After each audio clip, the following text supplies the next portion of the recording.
Hi friends, welcome to competitive exam express. അപ്പോൾ secretariat അസിസ്റ്റന്റിന്റെ വിജ്ഞാപനം വരാൻ വേണ്ടി പോകുന്നു എന്ന് നമുക്ക് എല്ലാവർക്കും അറിയാവുന്ന ഒരു കാര്യമാണ്. അപ്പോൾ പലരും ചോദിക്കുന്നുണ്ട്, സെക്രട്ടേറിയറ്റ് അസിസ്റ്റന്റ് നിയമനം സ്വന്തം ജില്ലയിൽ ലഭിക്കുമോ എന്ന് കുറച്ചു പേരൊക്കെ ചോദിക്കാറുണ്ട്. അപ്പൊ അതിന്റെ ഒരു വിശദാംശമാണ് ഈ ഒരു വീഡിയോ. അതിന്റെ കൂടെ നിലവിലെ നിയമന നില എന്തായി, എത്രയായിരുന്നു മുൻവർഷത്തെ മെയിൻ പരീക്ഷയുടെ കട്ട് ഓഫ്, അതുപോലെ വിജ്ഞാപനം എന്നു വരും എന്നൊക്കെ, അതുപോലെ എത്ര ആളുകൾ ഉൾക്കൊണ്ടിട്ടുണ്ട് എന്നൊക്കെയാണ് നമ്മൾ നോക്കാൻ വേണ്ടി പോകുന്നത്. ഇപ്പൊ നിലവിലെ നിയമന നില, മുൻവർഷത്തെ കട്ട് ഓഫ്, വിജ്ഞാപനം എന്ന്, ഇതൊക്കെയാണ് നമ്മൾ ഈ ഒരു വീഡിയോയിലൂടെ നോക്കാൻ വേണ്ടി പോകുന്നത്. അപ്പൊ സെക്രട്ടേറിയറ്റ് അസിസ്റ്റന്റുമായി ബന്ധപ്പെട്ട ഒരു ചെറിയ ഒരു വീഡിയോ നമുക്ക് ആരംഭിക്കാം.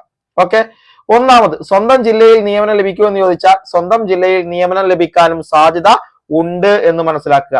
സെക്രട്ടേറിയറ്റ് അസിസ്റ്റന്റ് എന്ന് പറയുമ്പോൾ എന്താണ് ഇതിന്റെ ഒരു നിയമനം എന്ന് പറയുന്നത്? സെക്രട്ടേറിയറ്റിലേക്കാണ് പ്രധാനമായും കേന്ദ്രീകരിക്കുന്നത്. കേരളത്തിൽ ഒരു ഭരണസിരാ കേന്ദ്രം മാത്രമേ ഉള്ളൂ, അത് തിരുവനന്തപുരം ജില്ലയിലാണ് സ്ഥിതി ചെയ്യുന്നത്. നിങ്ങൾ ഓർക്കുക, അവിടെയാണ് നിങ്ങൾ ഒരു സെക്രട്ടേറിയറ്റ് അസിസ്റ്റന്റ് ആയിട്ട് നിങ്ങൾ ജോലിക്ക് കയറുന്നത് എന്ന് നിങ്ങൾ മനസ്സിലാക്കണം. ഓക്കെ, അപ്പൊ അവിടെ നിങ്ങളുടെ ഒരു ജീവിതകാലം മുഴുവൻ, ഈ റിട്ടയർ ആകുന്ന സമയം വരെ നിങ്ങൾ ഈ ഒരു സെക്രട്ടേറിയറ്റുമായി ബന്ധപ്പെട്ട് അവിടെ ആയിരിക്കും നിങ്ങൾക്ക് ജോലി എന്ന് നിങ്ങൾ മനസ്സിലാക്കുക. ഇനി നിങ്ങൾക്ക് നിങ്ങളുടെ സ്വന്തം ജില്ലയിലേക്ക് നിയമനം ലഭിക്കണമെങ്കിൽ അതിന് ഒന്ന്, എല്ലാ ജില്ലയിലും സെക്രട്ടേറിയറ്റുമായി ബന്ധപ്പെട്ട് പെർഫോമൻസ് ഓഡിറ്റ് എന്ന് പറയുന്ന ഒരു വിഭാഗമുണ്ട്. പെർഫോമൻസ് ഓഡിറ്റ് എന്ന് പറയുന്ന വിഭാഗം, അവിടേക്ക് നിങ്ങൾക്ക് എന്താണ് പിന്നെ ഡെപ്യൂട്ടേഷൻ പോലെ അല്ലെങ്കിൽ അതിലേക്ക് മാറ്റം നിങ്ങൾക്ക് വാങ്ങിച്ചു പോകാം. അതില്ലെങ്കിൽ എല്ലാ ക്ഷേമനിധി ബോർഡുകളിലേക്കും എന്താണ് നിങ്ങൾക്ക് സെക്രട്ടേറിയറ്റ് അസിസ്റ്റന്റ് ലിസ്റ്റിൽ നിന്ന് അങ്ങോട്ടേക്ക് മാറാൻ വേണ്ടി സെക്രട്ടേറിയറ്റ് അസിസ്റ്റന്റ് ആയിട്ട് നിങ്ങൾ ജോയിൻ ചെയ്യണം. ജോയിൻ ചെയ്ത ശേഷം മാത്രമേ അവിടെ നിന്ന് ഇങ്ങോട്ടേക്ക് മാറാൻ പറ്റൂ. അത് ഒഴിവും കാര്യങ്ങളൊക്കെ നോക്കിയിട്ടാണ് ഈ ഒരു മാറ്റം എന്നുകൂടി നിങ്ങൾ മനസ്സിലാക്കുക. ഓക്കെ, നിങ്ങൾ ആദ്യം സെക്രട്ടേറിയറ്റ് അസിസ്റ്റന്റ് ആയിട്ടാണ് നിങ്ങൾക്ക് നിയമനം കിട്ടിയിരിക്കുന്നതെങ്കിൽ നിങ്ങൾ എന്ത് ചെയ്യുക? സെക്രട്ടേറിയറ്റ് അസിസ്റ്റന്റായി ജോലിയിൽ പ്രവേശിക്കുക.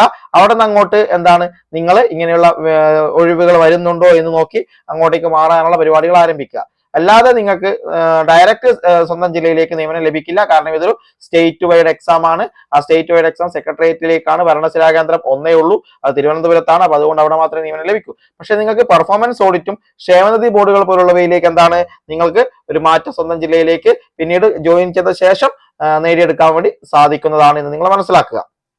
ഇനി ഇതിലേക്ക് നിങ്ങൾ പറഞ്ഞു വരും, ഇതാ ഇപ്പം PSCയിലേക്ക് സെക്രട്ടേറിയറ്റ് അസിസ്റ്റന്റ് വഴി നിയമനം ലഭിക്കുന്നത് ഇത്തരം പോസ്റ്റുകളിലേക്കാണ്. അസിസ്റ്റന്റ് ഓഡിറ്റർ എന്ന് പറയുന്നതാണ് അതിന്റെ പേരെന്ന് പറയുന്നത്. ഒന്ന്, ഗവൺമെന്റ് സെക്രട്ടേറിയറ്റ് നമ്മൾ പറഞ്ഞു, പിന്നെ Kerala public service commission, advocate general office Ernakulam, local fund audit department, office of the vigilance tribunal, special judge and enquiry commissioner office എന്നിവിടങ്ങളിലേക്കാണ് നിങ്ങൾക്ക് നിയമനം കിട്ടുക. ഇതിൽ PSCയിലേക്കാണ് നിയമനം കിട്ടുന്നതെങ്കിൽ എല്ലാ ജില്ലകളിലും PSC ഓഫീസുകളുണ്ട്. അവിടത്തേക്ക് നിങ്ങൾക്ക് എന്താണ് നിയമനം പ്രതീക്ഷിക്കുക. ഓരോ ജില്ലയിലേക്ക് നിങ്ങൾക്ക് മാറ്റം പ്രതീക്ഷിച്ചു പോകാൻ വേണ്ടി സാധിക്കും. ഇനി അഡ്വക്കേറ്റ് ജനറലിന്റെ ഓഫീസിലാണെങ്കിൽ അത് എറണാകുളത്ത് മാത്രമാണുള്ളത്. പിന്നെ അതിന്റെ ഒരു ബോഡി എനിക്ക് തിരുവനന്തപുരത്ത് ഉണ്ടെന്ന് തോന്നുന്നു. ഈ രണ്ട് സ്ഥലങ്ങളിലേക്ക് മാത്രമേ നിങ്ങൾക്ക് പോകാൻ വേണ്ടി സാധിക്കൂ. പിന്നെ എൻക്വയറി കമ്മീഷൻ ഓഫീസൊക്കെയാണ്, അത് എവിടെയാണോ അവിടെ മാത്രമേ അതിൽ ജോയിൻ ചെയ്യാൻ വേണ്ടി സാധിക്കൂ. നിയമസഭയിലേക്കാണെങ്കിൽ നിയമസഭയിൽ നിന്ന് വേറെ ഡെപ്യൂട്ടേഷൻ ഇല്ല എന്നാണ് അറിയാൻ വേണ്ടി സാധിക്കുന്നത്. അങ്ങനെയെങ്കിൽ അവിടെ തന്നെ ആയിരിക്കും നിങ്ങളുടെ ലൈഫ് എന്ന് പറയുന്നത്, അല്ലെങ്കിൽ ജോലി എന്ന് പറയുന്നത്. പിന്നെയുള്ളത് നമ്മുടെ ലോക്കൽ ഫണ്ട് ഓഡിറ്റ് ആണ്. ലോക്കൽ ഫണ്ട് ഓഡിറ്റിന് പല ജില്ലകളിലും ഉണ്ട്. അപ്പൊ അവിടേക്ക് നിങ്ങൾക്ക് ആ ഒരു ഇതിൽ കിട്ടിക്കഴിഞ്ഞാൽ മാറിപ്പോകാൻ വേണ്ടി സാധിക്കുന്നതായിരിക്കും. ഓക്കെ, ഇങ്ങനെയാണ് ഇതിന്റെ സ്വന്തം ജില്ലയിലെ നിയമനവുമായി ബന്ധപ്പെട്ട ഒരു നിജസ്ഥിതി എന്ന് പറയുന്നത്. ഓക്കെ, ഈ കാര്യങ്ങൾ നിങ്ങൾ മനസ്സിലാക്കുക. ഇനി നിലവിലെ നിയമന നില എന്ന് പറയുമ്പോൾ നിലവിൽ 359 അഡ്വൈസ് ആണ് ഇതുവരെ പോയിരിക്കുന്നത്. 359 അഡ്വൈസ് ആണ് പോയിരിക്കുന്നത്. 5/8/2024 ഏറ്റവും അവസാനമായിട്ട് അഡ്വൈസ് ഇവിടെ പോയിരിക്കുന്നത്. ആ ഡേറ്റ് കുറിച്ചാണ് നമ്മൾ ചെയ്യുന്നത് വീഡിയോ. ഓക്കെ, ഇനി ഇതിന്റെ ലിസ്റ്റ് വന്നിരിക്കുന്നത് 12/4/2023 12/4/24 ആയപ്പോൾ ഒരു വർഷം തികഞ്ഞു. 12/4/25 2 വർഷം കംപ്ലീറ്റ് ആവും. അതുപോലെ 11/4/26 എന്താ 3 വർഷം കംപ്ലീറ്റ് ആയി. ലിസ്റ്റിന്റെ കാലാവധി അന്ന് രാത്രിയോടെ അവസാനിക്കും. 11/4/26 അതായത് 2026 ഏപ്രിൽ 4-ാം തീയതി ഈ നിലവിലെ ലിസ്റ്റിന്റെ കാലാവധി അവസാനിക്കുമെന്ന് നിങ്ങൾ മനസ്സിലാക്കുക. അതിനുശേഷം 12/4/26 പുതിയ ന്യൂ ലിസ്റ്റ് വരണം, പുതിയ ലിസ്റ്റ് റാങ്ക് ലിസ്റ്റ് വരണം. ഓക്കെ, അതാണ് ഇപ്പൊ നിലവിൽ 359 അഡ്വൈസ് ആണ് ആകെ പോയിരിക്കുന്നത്. ഓക്കെ, 247 47ാമത്തേക്കാണ് ഓപ്പണിൽ.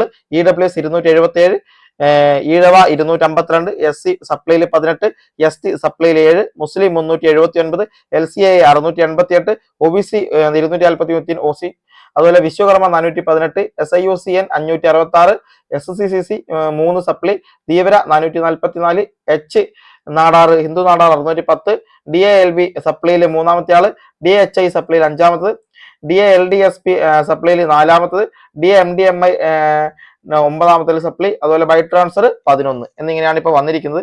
നിങ്ങൾക്ക് ലിസ്റ്റിലാകെ 961 പേരാണുള്ളത്. 961 പേരാണ്. നിലവിൽ 359 പിന്നെ നിയമന അഡ്വൈസ് ആണ് പോയിരിക്കുന്നത്. 1 വർഷം കഴിഞ്ഞതേ ഉള്ളൂ. ഇനിയുണ്ട് 2 വർഷത്തിനടുത്ത് ഏകദേശം കാലാവധിയുണ്ട്. ആ ഒരു വർഷമില്ല, 2 വർഷമില്ല, 1.5 മാസം എന്ന് വേണം കണക്കാക്കാം. 1.5 വർഷത്തോളം കാലാവധിയുണ്ട്. അപ്പൊ ഏകദേശം ഒരു 350-400 അടുത്ത് വീണ്ടും ഒരു നിയമനം നമുക്ക് പ്രതീക്ഷിക്കാൻ വേണ്ടി സാധിക്കണം. അങ്ങനെയാണെങ്കിൽ ഏകദേശം ഒരു 800-നടുത്തായിട്ട് നമുക്കൊരു നിയമനം പ്രതീക്ഷിക്കാം. 800-നടുത്തായിട്ട് നിയമനം പ്രതീക്ഷിക്കാം. ഒരുപാടൊന്നും പ്രതീക്ഷിക്കണമെന്നില്ല, കാരണം നിയമനം കുറവാണ് ഇപ്പോഴൊക്കെ എല്ലാത്തിലും വരുന്നത്. അതുകൊണ്ട് തന്നെ ഇവിടെയും എന്തായിരിക്കും നമുക്ക് കണ്ടറിയാം. പരമാവധി ഒഴിവുകൾ റിപ്പോർട്ട് ചെയ്യിപ്പിക്കാൻ വേണ്ടി റാങ്ക് ലിസ്റ്റിലുള്ളവരൊക്കെ ശ്രമിക്കുക, അതാണ് പറയാനുള്ളത്. അപ്പൊ നമ്മൾ ഇതിന്റെ ഒരു വിജ്ഞാപനം നമ്മൾ ഈ ഒരു വർഷമാണ് പ്രതീക്ഷിക്കുന്നത്. വിജ്ഞാപനം നമ്മൾ പ്രതീക്ഷിക്കുന്നത് ഈ ഒരു വർഷമാണ്. കാരണം ഇത് 2024 ഡിസംബറോടെ നമ്മൾ വിജ്ഞാപനം പ്രതീക്ഷിക്കുന്നു. അങ്ങനെ ഡിസംബറോടെ വിജ്ഞാപനം പ്രതീക്ഷിച്ച 25 ഏപ്രിൽ, മെയ്, ജൂൺ ഈ ഒരു മാസങ്ങളിലായിട്ട് നമ്മൾ പ്രിലിംസ് പ്രതീക്ഷിക്കും. പ്രിലിംസ് അല്ലെങ്കിൽ അത് ചിലപ്പോൾ അങ്ങോട്ട് നീണ്ടുപോയേക്കാം. എന്നാലും പ്രിലിംസ് പ്രതീക്ഷിക്കുന്നുണ്ട്. April, May, June, July, August, സെപ്റ്റംബറിന് ശേഷം സെപ്റ്റംബർ, ഒക്ടോബർ, നവംബർ മാസങ്ങളിലായിട്ട് നമുക്ക് പ്രിലിംസ് മെയിൻസും പ്രതീക്ഷിക്കാം. ഈ ഒരു മാസങ്ങളിൽ മെയിൻസ് പ്രതീക്ഷിക്കാം. അത് കഴിഞ്ഞ നവംബർ, ഡിസംബർ, ജനുവരി, ഫെബ്രുവരി മാസത്തോടെ നമുക്ക് ഇതിന്റെ ഷോർട്ട് ലിസ്റ്റ്, അല്ലെങ്കിൽ ജനുവരി അവസാനം ഫെബ്രുവരി മാസത്തോടെ ഷോർട്ട് ലിസ്റ്റ് പ്രതീക്ഷിക്കാം. ഫെബ്രുവരി വേണ്ട, ജനുവരി അവസാനത്തോടെ ഷോർട്ട് ലിസ്റ്റ് വരും.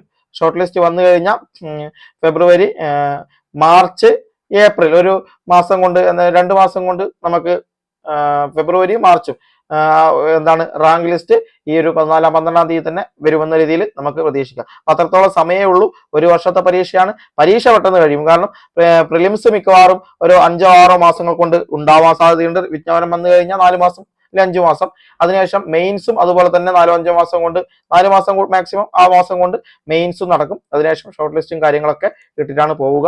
ഒരുപാട് സമയം ഉണ്ടെന്ന് പറഞ്ഞ് ആരും ഇതിനു വേണ്ടി തയ്യാറെടുപ്പ് വേഗത കുറച്ചാക്കരുത്. നല്ല സ്പീഡിൽ ചോദ്യങ്ങളുടെ നിലവാരമൊക്കെ അറിയാം, അതിനനുസരിച്ച് പഠിച്ചു തുടങ്ങുക. ഇനി മുൻവർഷത്തെ ലിസ്റ്റ് എന്ന് പറയുന്നത് പരീക്ഷ നടന്നത് 21/12/2022, 21/12/2022 12/4/2021 ലിസ്റ്റ് വന്നു.